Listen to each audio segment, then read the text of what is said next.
Muchas gracias. Muy buenas tardes. Nos encontramos el día de hoy, domingo 25 de abril del 2021, y siendo las 7 de la tarde vamos a permitirnos presentar, como todos los días a esta misma hora, el componente técnico sobre la pandemia causada por el virus SARS-CoV-2, conocida como COVID-19. Me presento con ustedes, soy la doctora Santa Elizabeth Ceballos Liceaga, directora de Vigilancia Epidemiológica de Enfermedades Transmisibles de la Dirección General de Epidemiología. Nos encontramos en Palacio Nacional, en Salón Tesorería, en representación del subsecretario, el doctor Hugo López-Gatell, y a nombre también del doctor José Luis Alomía Segarra, director general de Epidemiología. Nos acompaña vía virtual el doctor Rui López Ridaura, director de Senaprese. Me permitiré entonces conducir nuevamente el componente técnico. Les voy a comentar un poco para quienes no están tan familiarizados con esta dinámica. Vamos a presentar el componente técnico o el informe técnico en una primera etapa. Después tendremos un segundo componente, que es el componente de vacunación, el cual será presentado por el doctor Rui López Ridaura. Seguido de esto tendremos la presentación de algunos videos de información general y posteriormente pasaremos a la ronda de preguntas y respuestas. Entonces me voy a permitir dar la parte del componente técnico.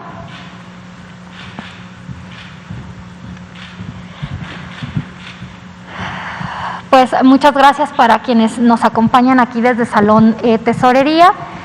Veamos, igual que ayer, la primera lámina que nos habla de las curvas epidémicas o de la situación de la pandemia, específicamente de los casos incidentes activos y estimados, y también de las personas recuperadas por semana epidemiológica. Recuerdan que ayer estábamos cerrando una semana epidemiológica y el día de hoy iniciamos una semana epidemiológica. También recordar que estos datos se presentan hasta la semana 15, ¿sí? Tenemos dos líneas en la lámina, podemos ver dos líneas, una en color azul claro que corresponde a los casos estimados y tenemos otra línea marcada en color verde oscuro o verde turquesa que corresponde a las personas recuperadas. Actualmente tenemos un total de casos estimados que asciende a 2.516.022 personas. De igual manera, vean ustedes las personas recuperadas que ascienden a 1.850.680. Esto es importante. Actualmente nosotros podemos ubicar en la lámina, en la parte superior, marcado en color verde, los casos activos estimados. Estimamos un 1% de casos activos, son 25.369 casos activos estimados. Y es importante aquí mencionar también los esquemas de vacunación completos.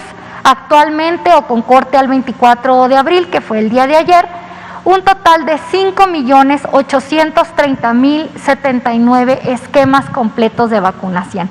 Aquí nuevamente vamos a hacer una pausa y recordar que actualmente estamos con las estrategias o tenemos activa dos modalidades en la estrategia de vacunación: la vacunación en adultos mayores, y en algunas entidades federativas ya está en marcha la vacunación en personal educativo.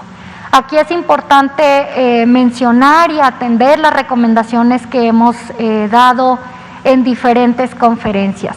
Es importante mantener las medidas de sana distancia durante la vacunación, y esto incluye el llegar a los sitios de vacunación hidratados, sobre todo con agua natural, sobre todo en partes cálidas, en regiones del país en donde las temperaturas pues pueden ser altas o extremas, lugares cálidos: Sonora, Baja California Norte, Nuevo León, Coahuila, Veracruz, ¿sí? Es importante mantener a nuestros adultos mayores hidratados y protegidos contra las temperaturas extremas.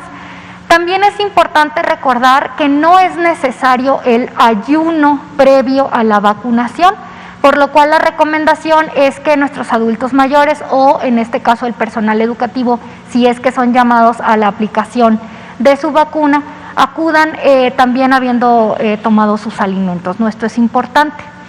También hagamos una tercera recomendación, que es: si yo padezco alguna enfermedad crónica o estoy pasando por algún episodio de algún tipo de enfermedad que requiere la utilización de algún tipo de medicamento, ya sea un antibiótico o algún otro tipo de medicamento, es importante mantenerlo al momento de acudir a la vacunación, es decir, no suspender el uso habitual de nuestros medicamentos para acudir a la vacunación, ¿sí? Entonces, estas son algunas de las medidas generales.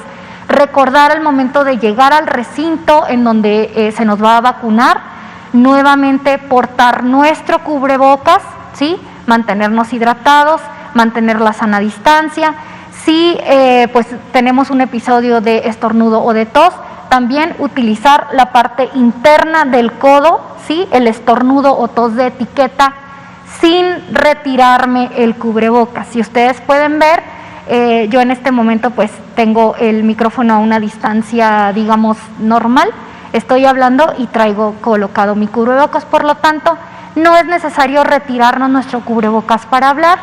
Y de igual manera, cuando acudamos a vacunarnos, no es necesario retirarnos el cubrebocas bajo ninguna circunstancia, claro, a menos que pues tengamos que tomar algún alimento o tomar agua, ¿verdad? Que puede suceder. Entonces, estas serían las medidas generales.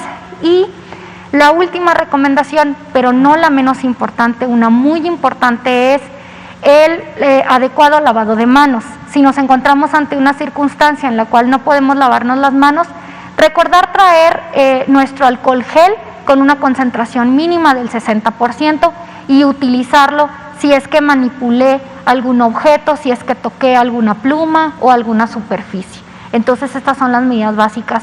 Por favor, no las olvidemos, son muy importantes y ayudan y colaboran a que podamos mantenernos libres de la enfermedad. Si me pasan, discúlpenme, hablamos de las defunciones, hay que recordar también la cifra de las defunciones, las mencionamos cada día, muy lamentables las defunciones, las personas que lamentablemente por la enfermedad han perdido la vida. El día de hoy, 214.947 personas. Siguiente, por favor. Muy bien, también vamos a dar paso a presentarles la parte de la hospitalización. Como ustedes recuerdan, la hospitalización se da bajo dos circunstancias: las personas que requieren una hospitalización en una cama general y las personas que requieren una hospitalización, digamos, en una situación en la cual se requiere la ayuda mediante una ventilación mecánica o una cama con ventilador, como coloquialmente la llamamos o la conocemos. Entonces, en esta lámina ustedes pueden observar tres diferentes líneas, una en color café, una en color rojo y una en color verde. La línea en color café representa la totalidad de las hospitalizaciones y esta es el total de personas hospitalizadas, las vemos en color café. Después, en color rojo podemos identificar el total de personas hospitalizadas en una cama general y posteriormente en color verde identificamos las personas que requirieron hospitalización y también la ayuda de ventilación mecánica y por tanto ocupan una cama con ventilador, ¿sí? Actualmente a nivel nacional tenemos una ocupación del 14%, igual a la que presentamos el día de ayer, no ha habido cambio, nos mantenemos con un 14% de ocupación hospitalaria. Ahora, si me dan la siguiente, vamos a ver esta ocupación en las dos diferentes, digamos, modalidades, que son camas generales y camas que requieren una hospitalización con ventilador. Entonces, hablando de la disponibilidad de camas para hospitalización general, recordemos, ayer también lo mencionamos, actualmente las 32 entidades federativas se encuentran con una ocupación menor al 30%. Las 32 entidades federativas tienen una ocupación de camas para hospitalización general menor al 30%. Tenemos un total de 30.166 camas. De estas ocupadas se encuentran 3.743, lo que representa un 12% de ocupación a nivel nacional, disminuyó un punto porcentual, ¿sí?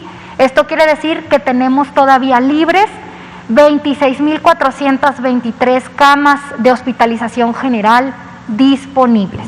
Siguiente, por favor. Ahora vamos a ver la ocupación en cuanto a la disponibilidad de camas para hospitalización con ventilador, recordando que estas camas no es nada más hablar de la cama con el ventilador, sino de la presencia de un equipo multidisciplinario de personal especialista y subespecialistas, tanto médicos, enfermeras y diferentes elementos del personal de salud que pues obviamente cuentan con una capacitación, con una expertise para manejar este tipo de camas y por tanto para atender estas situaciones en salud en la cual la gravedad de la persona es tal que requiere la utilización de este ventilador, ¿no? Entonces eso sí hay que dejarlo muy claro porque todo ello se ve representado en esta lámina. Tenemos un total de 10.445 camas con ventilador. De estas están ocupadas 1.896, lo que representa un 18%, disminuye un punto porcentual, y tenemos 8.549 camas todavía disponibles. Recordemos que ayer comentábamos que hay dos entidades de la República, dos entidades que tienen una ocupación mayor al 30%, entre el 30 y el 49% tenemos dos entidades federativas y estas corresponden a Chihuahua y Tabasco. Ayer hacíamos mención de estas dos entidades e invitábamos a la población de todo nuestro país, específicamente de estas dos entidades federativas, a mantener las medidas que ya hemos comentado, el distanciamiento social o el resguardo en casa cuando sea posible, y si yo tengo que salir, pues mantener las medidas de sana distancia, 1,5 metros o 2 metros de distancia entre una persona y otra, portar nuestro cubrebocas, lavado de manos o utilización de alcohol gel y estornudo o tos de etiqueta, por favor, no olviden, estas son las medidas básicas, aunque puede haber más, son las medidas básicas que hemos estado recordando desde el año pasado. Entonces tenemos 30 entidades federativas con una ocupación de camas con ventilador de menos del 30%. Siguiente. Muy bien, entonces de parte de su servidora, básicamente este es el componente temático del informe diario y voy a ceder la palabra al doctor Rui López Ridaura para que continúe con la presentación y la presentación también del componente de vacunación. Adelante, doctor Rui, lo escuchamos. Muchas gracias, doctora Santa Ceballos, gracias por la presentación y desde aquí un saludo para todas y todos, tanto ahí en Palacio Nacional como para quienes nos escuchan en casa. Quería antes de pasar a la presentación del semáforo, del componente de vacunación, recordarles, este es el semáforo que se publicó el viernes pasado, que se anunció el viernes pasado y que entra en vigencia a partir de mañana, donde, como podrán ver, tenemos algunos estados que están en riesgo más alto, ¿no? Que son los estados en naranja, que son 6 estados en naranja, que ahí los encuentran bien identificados. También tenemos 20 estados en un riesgo epidemiológico medio y 6 estados en un riesgo epidemiológico bajo. Y esto es importante porque es lo que también ha guiado las políticas públicas que se pueden y se deben implementar por las autoridades sanitarias a nivel estatal en este marco de apertura y de balance de las diferentes estrategias para el control tanto comunitario como en brotes en diferente nivel que se puedan lograr a nivel estatal.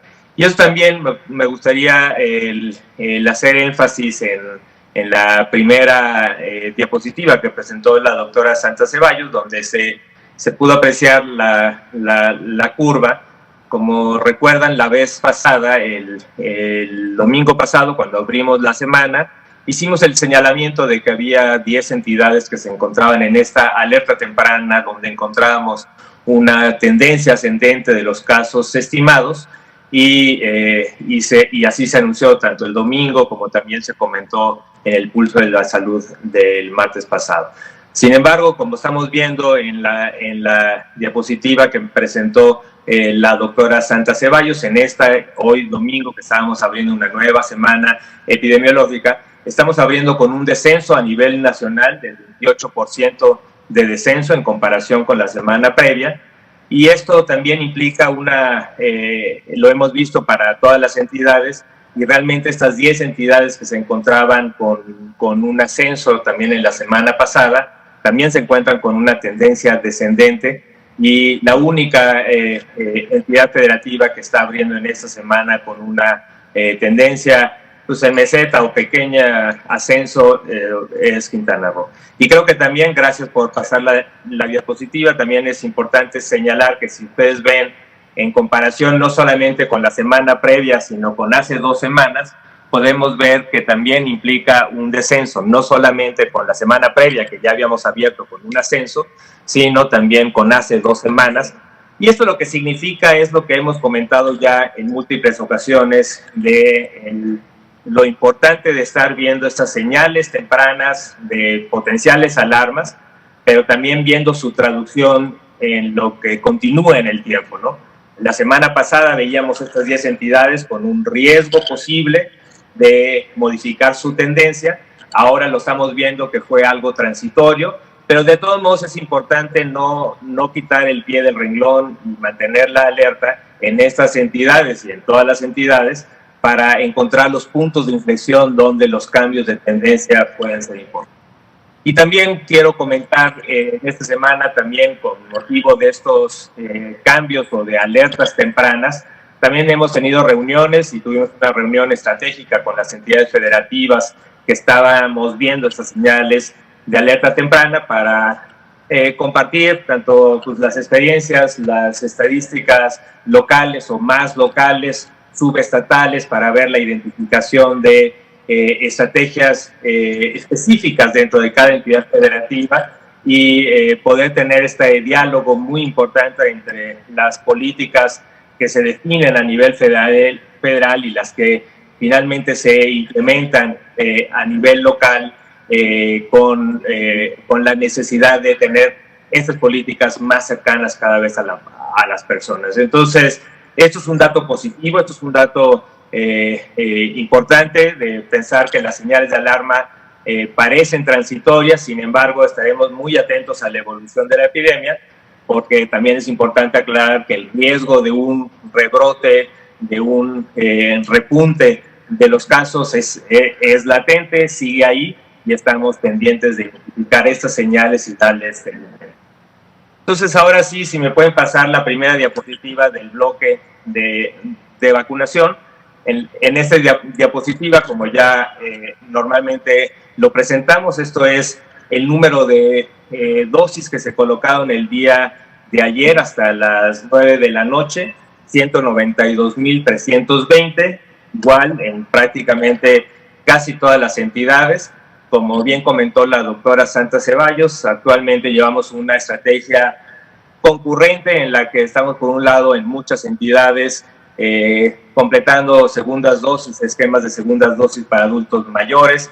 Estamos también en vacunación de tanto de primeras dosis como segundas dosis en personal de salud, y en 5 entidades federativas activamente vacunando a personal educativo. Y también en algunos municipios ya los finales estamos completando ya la vacunación activa de primeras dosis en adultos mayores.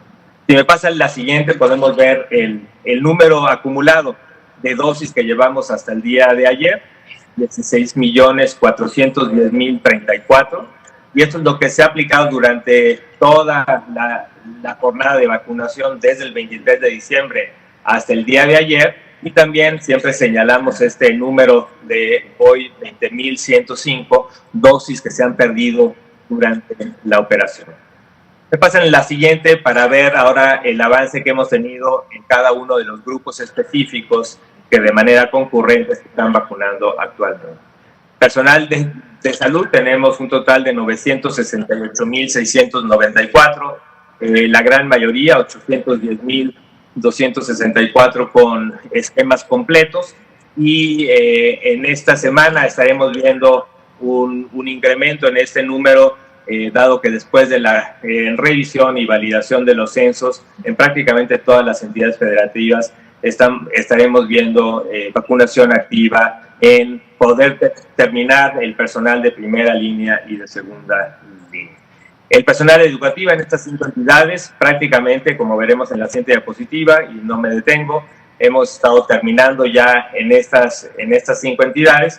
Y también quiero señalar que el día de ayer identificamos un grupo importante de cerca de 5,000 personas del personal educativo que tenían esquemas incompletos o medios esquemas, y como les habíamos anunciado, eran personas que estaban ya convocadas por su segunda dosis, y el día de hoy aún tenemos este número 977 que se está haciendo pues la búsqueda y la convocatoria activa para poder completar estos esquemas, recordando que estos esquemas son de la entidad de Campeche, que es donde se utilizó un esquema de 2 dosis, no así para el resto del personal educativo en las otras 5 entidades, que con la estrategia de utilizar CanSino a la única aplicación, se consideran esquemas completos.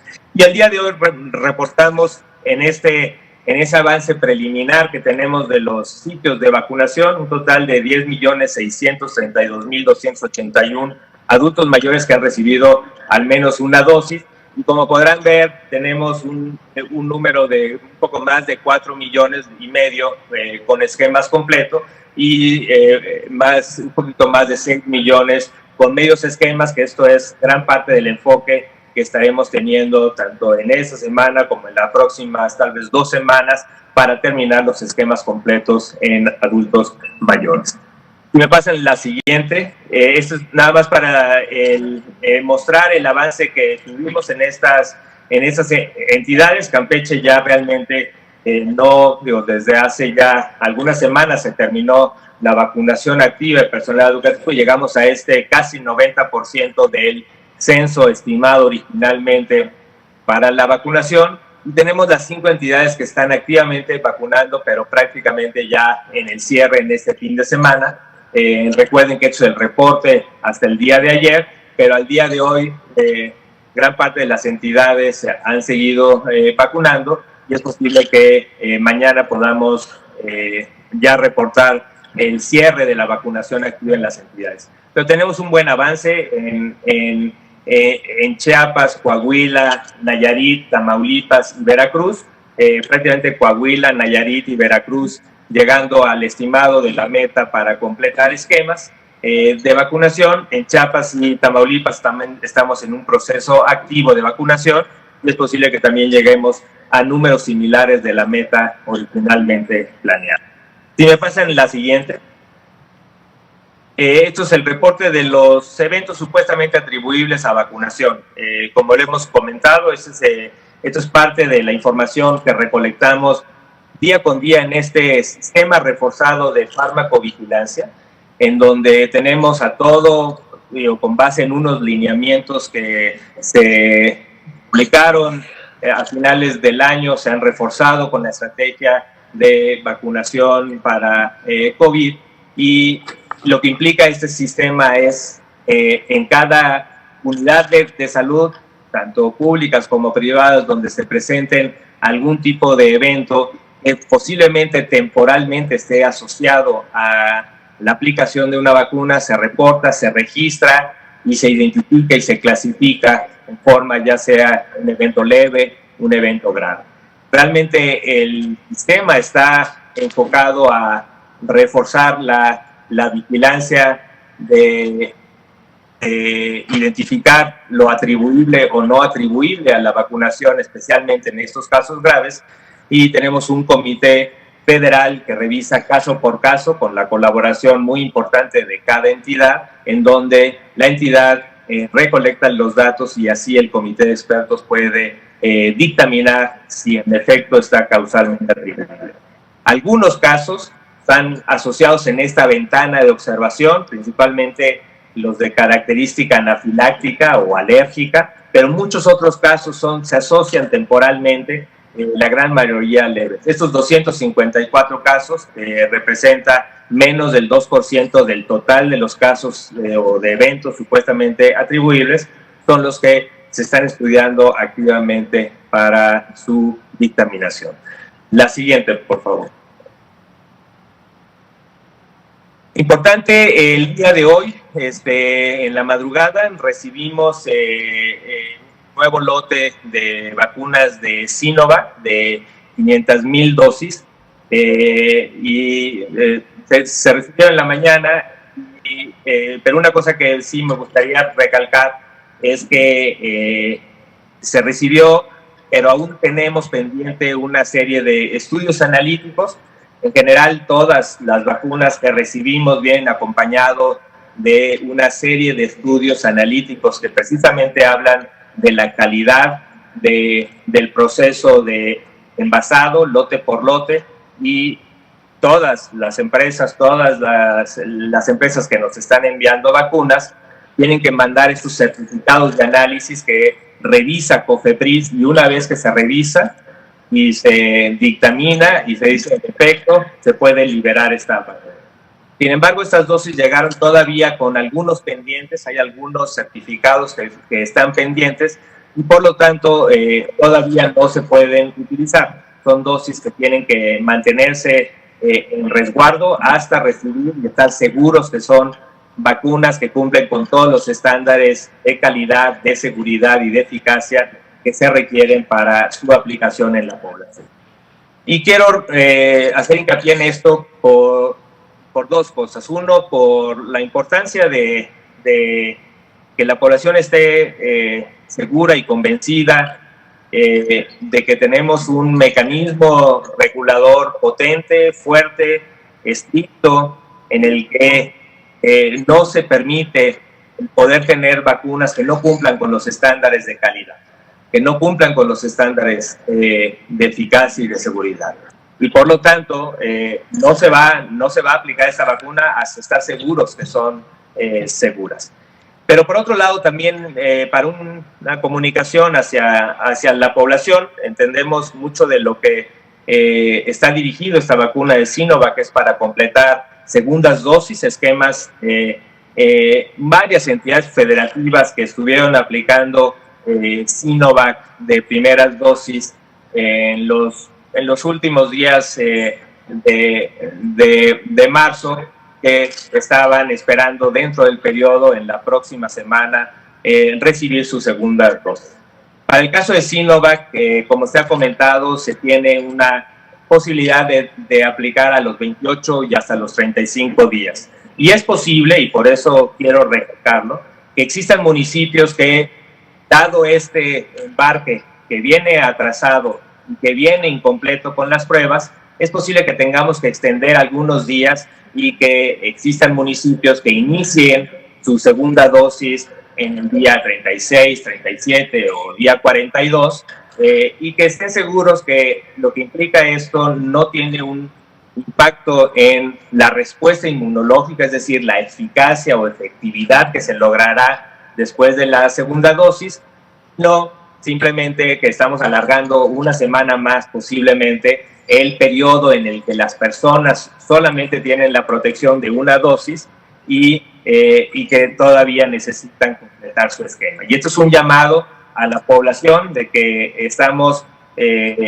conscientes de este atraso. Sinovac también ha tenido un retraso en sus embarques comprometidos, que teníamos ya comprometido el contrato para el mes de abril, y esto nos pone en esta situación crítica, pero ya tenemos varios mecanismos para lograr el arribo de Sinovac en los próximos días y la liberación de estos 500,000 dosis que esperemos que pronto en la semana se liberan para su aplicación. La siguiente, por favor. En total hemos recibido 22.110.885, ya sumando estas 500,000 de Sinovac, pero recordando otra vez que son dosis que aún están pendientes de su liberación total y que esperemos que en los próximos días, recibiendo los certificados, ya se puedan distribuir a los sitios de vacunación en las prácticamente 32 entidades para reiniciar su aplicación.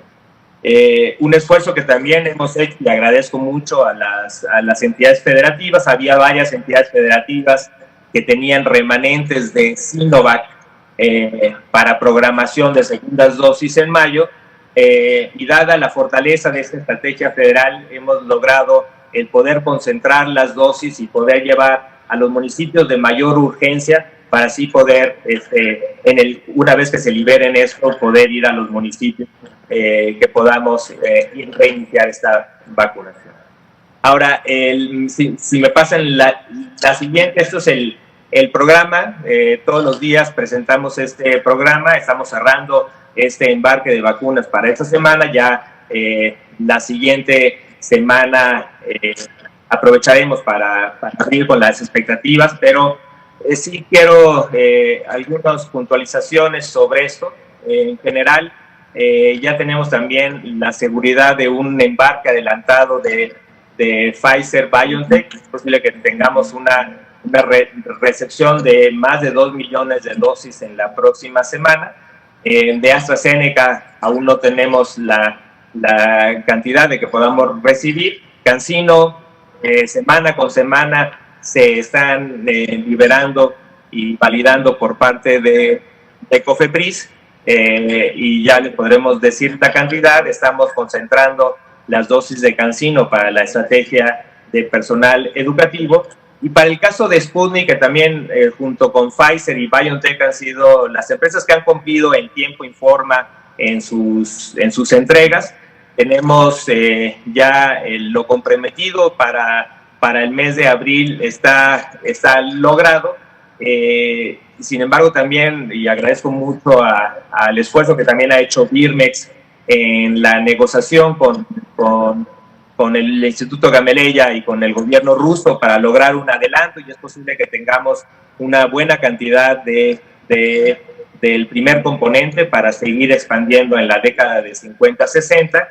Y por otro lado también, como una noticia y como un adelanto de noticia que ya se podrá dar con más detalle en la semana, se ha trabajado muy cercanamente, y esto también gracias a un esfuerzo de la Secretaría de Salud y con Birmex y una colaboración muy estrecha con el gobierno ruso, de poder ir estableciendo el mecanismo para poder tener también la recepción de granel de la vacuna Sputnik y envasarla en Birmex. En Birmex, que es una empresa mayoritariamente estatal, pública, y que nos ha ayudado a una pieza clave en la distribución, pero que también tiene un enorme potencial para convertirse en lo que originalmente y en lo que en algún momento fue una empresa con una gran capacidad también, no solamente de distribución, sino también de producción y en este caso de envase final. Esto, pues creo que en el momento que se pueda lograr, hay mucho avance en esto, y esperemos que pronto podamos ya anunciar de manera oficial a partir de cuándo podremos tener esta nueva relación con Sputnik, en el que tengamos el envase aquí en México para su distribución, posiblemente no solamente en México, sino también en la región. Y con esto, y si me pasan la siguiente, la siguiente solamente para recordar y seguir recordando la campaña activa que tenemos de vacunación de sarampión y rubiola en estos dos grandes estrategias. Uno, tener el cumplir esta vacunación en población de 1 a 4 años, pero también en esquemas que hayan quedado incompletos, también el poder cubrirlos en la población. También está la estrategia activa y la invitación a que toda la población acuda a los centros de salud para que los niños y niñas de 1 a 4 años reciban un refuerzo en esta vacunación y poder completar esquemas pendientes. Y con esto terminamos, y le dejo la palabra entonces a la doctora Santa Ceballos para que continúe con la conducción de la sesión. Gracias. Muchas gracias, doctor Rui, por la información. Y para complementar lo comentado por el doctor con respecto al arribo de las vacunas, si nos pudieran pasar por favor uno de los videos para ver este arribo que, como recordarán, ayer comentaba el doctor Rui que estaba programado para haber llegado ayer. Sin embargo, pues hubo ahí algún tipo de retraso y se estaba esperando que llegara en la madrugada del día de hoy. Adelante, por favor.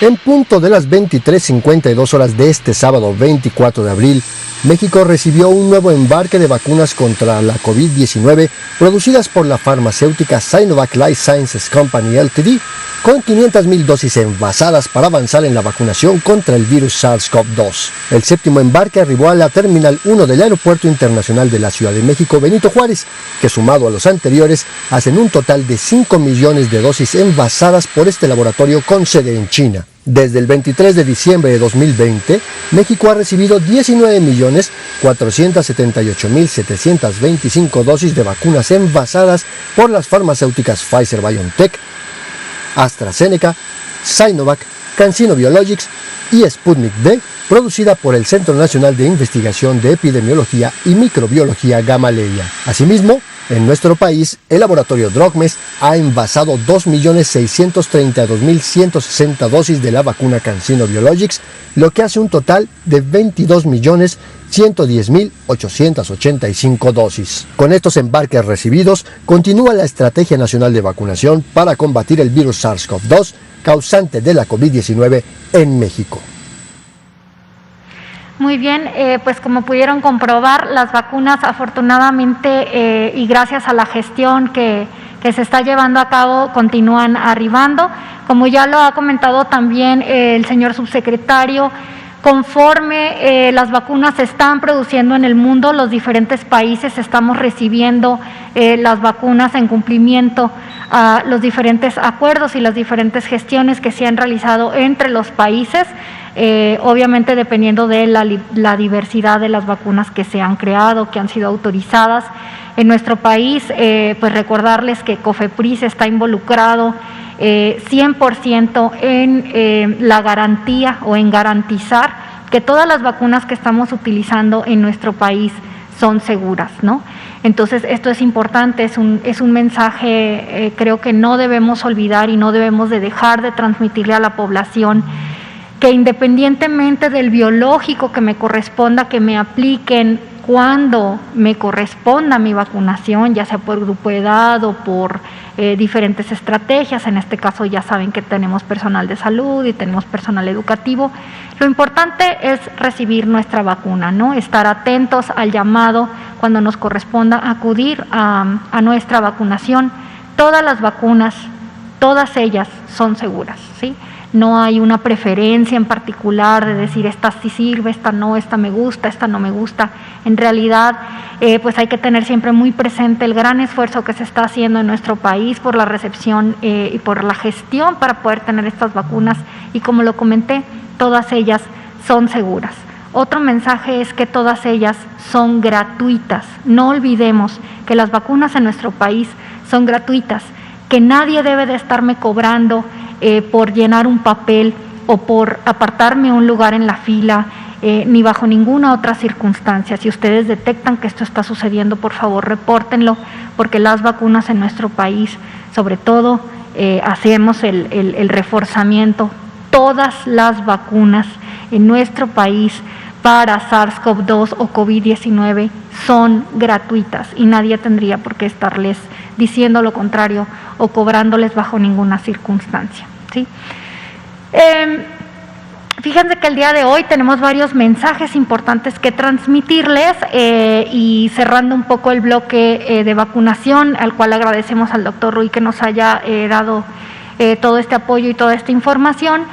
Igual que ayer, como ustedes recordarán, tuvimos la visita el día viernes del representante de salud de Coahuila, el doctor Bernal, Y el día de hoy queremos nuevamente presentarles un video que nos envía la entidad para conocer un poco más del trabajo y de las estrategias que se están llevando a cabo en Coahuila. Me gustaría que tomáramos unos minutos para ver este video, por favor. Adelante.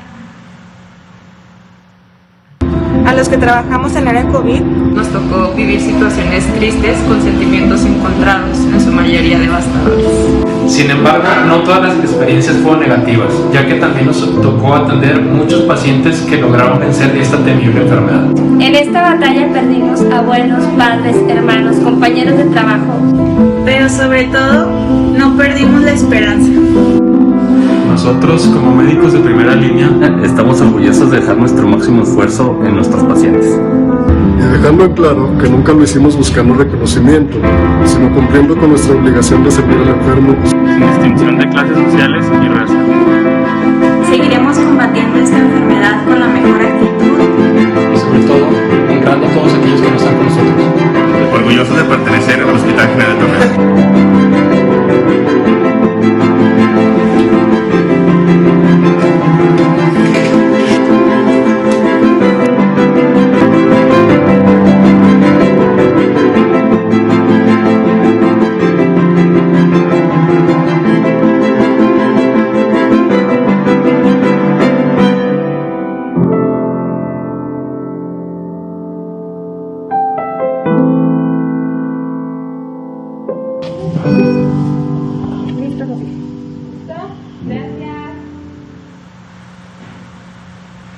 Listo, muchísimas gracias. Pues como ven, todavía hay mucho trabajo por hacer, pero pues hay mucha gente trabajando por la salud de los mexicanos y nosotros pues tenemos que responderles de igual forma, ¿no? Como usuarios debemos de responder de la misma manera.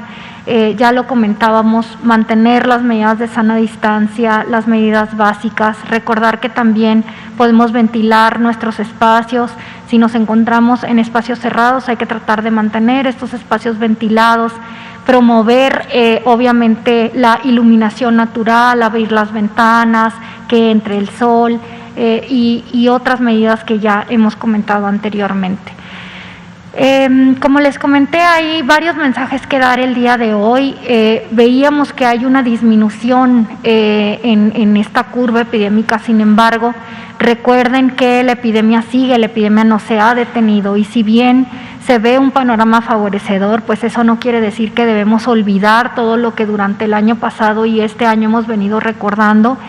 Y debemos de seguir cuidándonos a nosotros y cuidando a quienes amamos. Es importante mantener todas estas medidas y estar siempre atentos a cada una de las indicaciones y cada una de las recomendaciones que se dan a nivel local en cada una de las entidades, en cada uno de los municipios. Ya recordábamos ayer que nuestro país, hablando del momento epidemiológico, pues es un mosaico diverso, ¿no? Tenemos estados en verde, en naranja, en amarillo, en rojo, y así también cada una de las entidades están, como lo vimos ahora con Coahuila, están aplicando medidas y estrategias en favor, obviamente, de mantener la salud de la población y de evitar el contagio.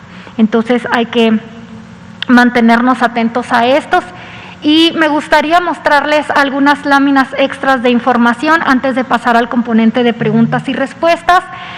Únicamente recordar el día de ayer y el día de hoy, y tenemos varios días recordando que estamos en este momento con una campaña de vacunación contra sarampión y rubiola. Hay que recordar específicamente que sarampión es una de las enfermedades contagiosas o de las infectocontagiosas que tiene actualmente un potencial de ser erradicada. Nuestro país se encuentra libre de la enfermedad, si bien hemos tenido momentos, el año pasado tuvimos un brote, en este momento afortunadamente y desde mayo del año pasado no hemos tenido la presencia de más casos de esta enfermedad en nuestro país.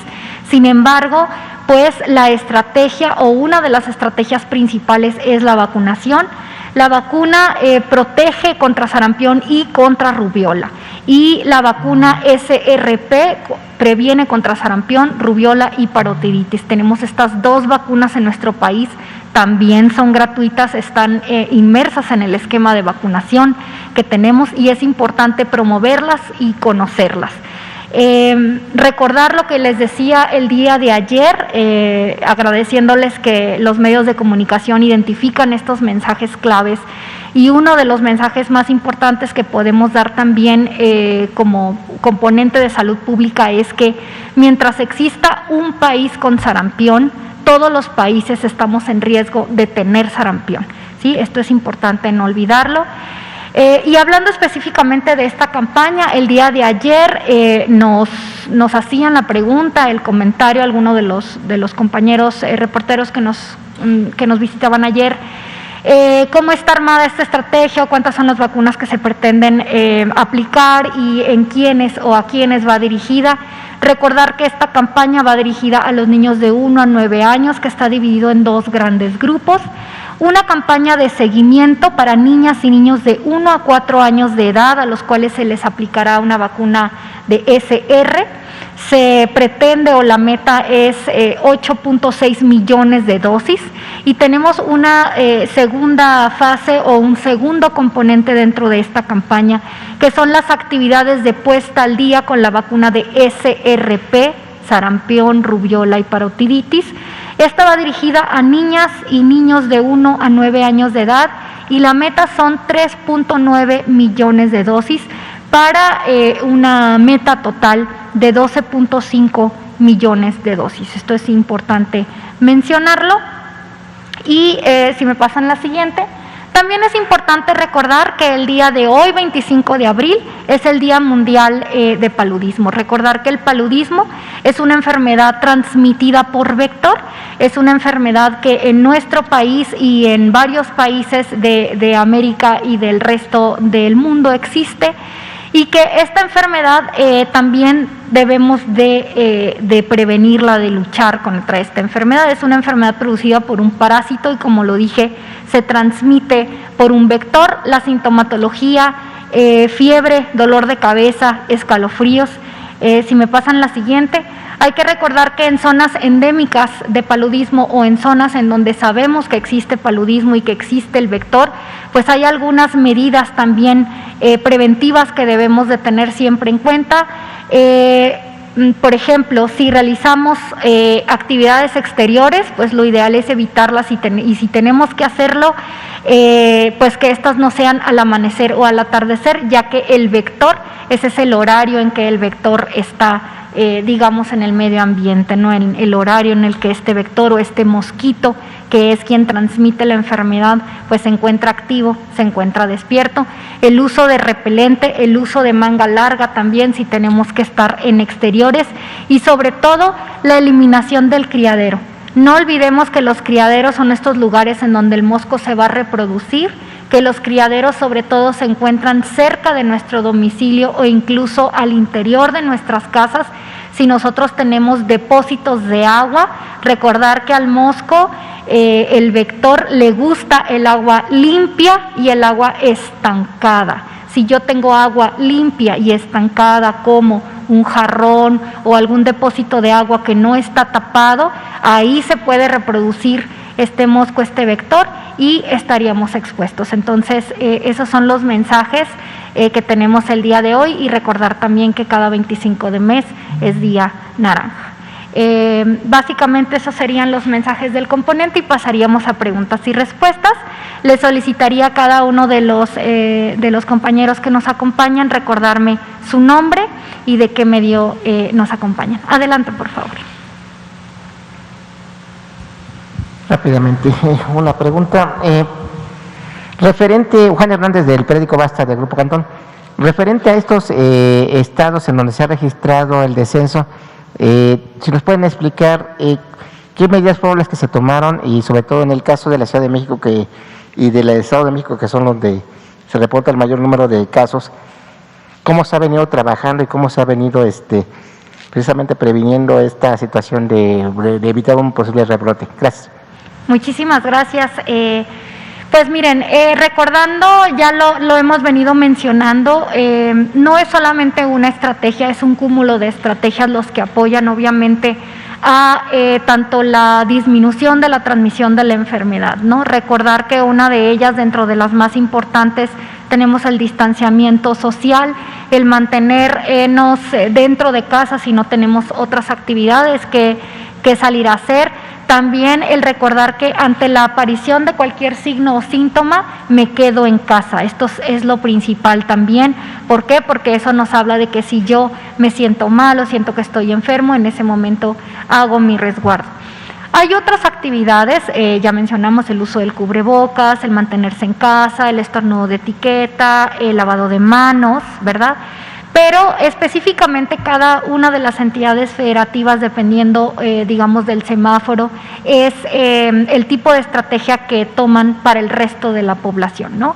Creo que ya se ha mencionado hace, si no me equivoco, 1 o 2 fines de semana, nos acompañó la doctora Oliva de la Ciudad de México y ella mencionaba y presentaba las diferentes estrategias que van desde en su momento la reconversión de hospitales hasta, pues digamos, actividades como la suspensión, ¿verdad? La suspensión de ciertas actividades económicas o comerciales o turísticas que ayudaron a mantener esta disminución.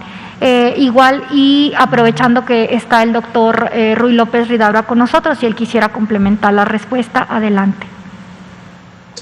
Sí, muchas gracias, doctora Santa, y gracias por la pregunta.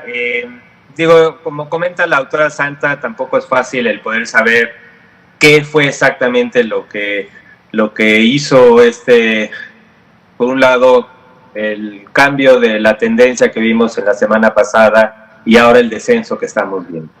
Lo único que sí me gustaría un poco recalcar y también enfatizar que, como les comenté en esta reunión que tuvimos el jueves pasado, miércoles o jueves de la semana pasada, con cada una de las entidades que estábamos viendo estos datos o señales de alarma, mucho del énfasis en cada una de las entidades ha sido el abordaje comunitario, el abordaje del rastrear, como lo comentó también el doctor Bernal el viernes pasado, en estos rastreadores de buscar activamente los casos a nivel comunitario, el tener la promoción cercana a la casa con las brigadas, el seguimiento de cada uno de los casos, el rastreo de contactos, y realmente esas son las estrategias que en épocas de baja transmisión comunitaria son más importantes para reforzar.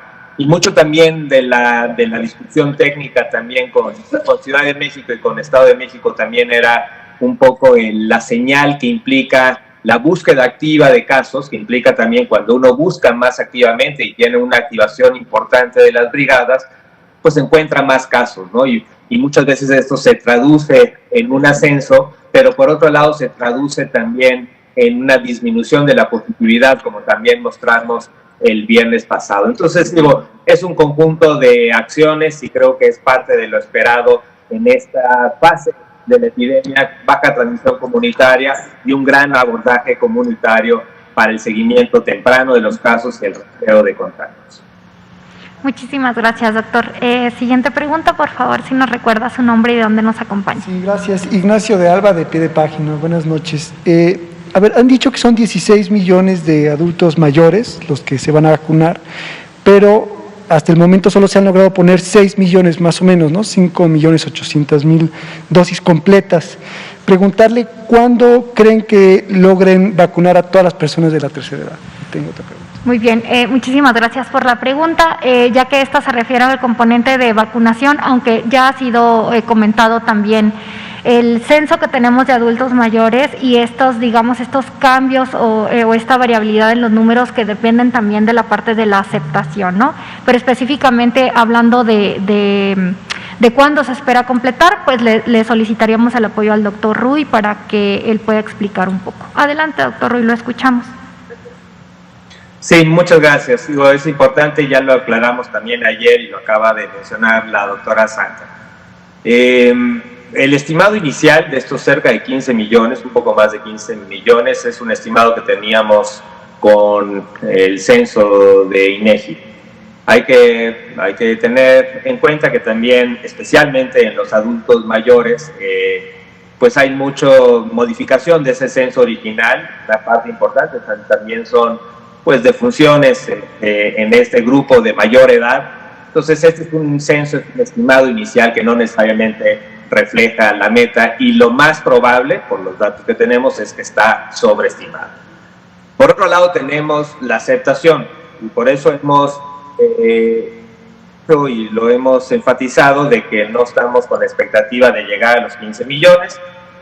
Sabemos que está sobreestimado, más o menos por las tasas que hemos visto y estimado de aceptación de la vacuna, que están cerca del 70%. Habíamos tenido una meta original de cerca de 12 millones. Sin embargo, también por la expectativa y por la precisión que pudiera tener el censo original, es muy difícil poner una meta numérica exacta a la que vamos a llegar.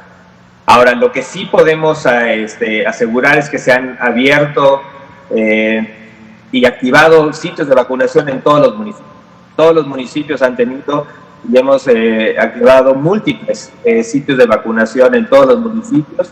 En los lugares más urbanos, obviamente, son más este tipo de macrocentros muy eficientes de vacunación. En comunidades más rurales son sitios o unidades o células de vacunación o brigadas de vacunación más pequeñas, ¿no? Pero en todos lados se ha abierto y ahora tenemos solamente algunos, cerca de 100 municipios que siguen activos y pronto a cerrar porque ya nos están acercando los adultos mayores. Entonces, importante que la meta es poder activar y acercar las vacunas a todos los adultos mayores y vacunar a todo el que se acerque. Sí, en efecto, todavía tenemos que cubrir las segundas dosis y eso es muy importante, y eso va a ser pues gran parte de lo que es el enfoque de estas próximas semanas, en donde se están activando los sitios y células de vacunación en cada uno de los municipios en la fecha programada a lo que fue su primera dosis. Y como les hemos recordado, depende de la vacuna, también depende el esquema, depende el intervalo. Puede ir desde 21 o 28 días, pero también hasta 12 semanas, como es el caso de AstraZeneca. Entonces esto lo vamos a estar viendo, yo creo que durante el mes de mayo, una progresión rápida de segundas dosis, y más o menos esperemos que para mediados o la tercera semana de mayo estaremos completando prácticamente todos la activación de segundas dosis de adultos mayores. Muchas gracias, doctor. Si hubiese alguna otra pregunta, una más. Adelante.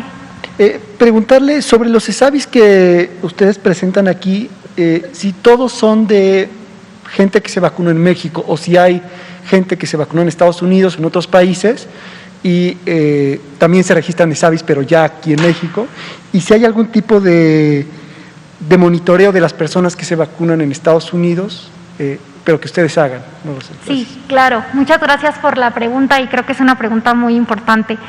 El sistema de vigilancia de los eventos supuestamente atribuidos a la vacunación, como ya lo hemos comentado, se lleva desde la Dirección General de Epidemiología en la Dirección de Enfermedades Transmisibles. Lo que nosotros hacemos mediante este sistema es activar a todas las unidades de nuestro país. Recordarán que hemos mencionado que hay cerca de 25,000 unidades que brindan atención médica o más. Estas son de primero, segundo y tercer nivel, y lo que hacemos es solicitar a todas las unidades estar atentas ante la aparición de cualquier persona que mencione signos o síntomas, y que aunado a esto, o específicamente que se le interrogue, porque ya estamos vacunando, si la persona recibió vacuna contra SARS-CoV-2. Entonces, esto es independientemente de dónde haya recibido la vacuna, es decir, lo que nosotros monitorizamos, lo que nosotros vigilamos, son ESAVIS que se reportan en nuestro país, independientemente si la aplicación de la vacuna se dio fuera de México.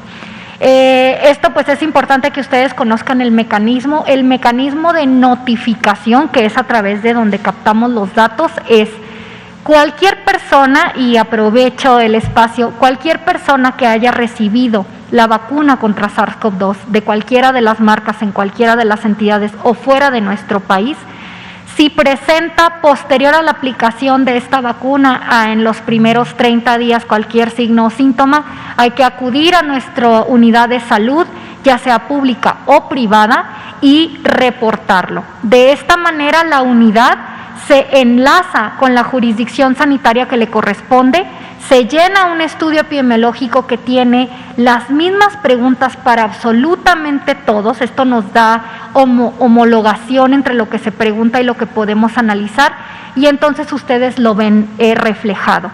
Sí tenemos reporte en México de algunos ESAVIs de personas que se vacunaron en el extranjero, es mínimo, no recuerdo la cantidad, si me permite un segundo, pero deben de ser quizá 10, quizá 15, si me da un momento. Pero como les comenté, el sistema de vigilancia está hecho justo para captar todos los ESAVIs, independientemente de que si estos fueron en alguna entidad federativa o fuera de la misma. Tenemos tres ESAVIs de personas que reportaron un ESAVI y que su vacuna se aplicó en el extranjero. Muchísimas gracias. Pues básicamente son las 20 horas. Agradecerles la presencia, agradecerles el interés. Doctora Santa Ceballos, su servidora, directora de Vigilancia Epidemiológica de Enfermedades Transmisibles de la Dirección General de Epidemiología. Recuerden cuidarse mucho, medidas de sana distancia. Nos vemos mañana. Muchísimas gracias. Ya.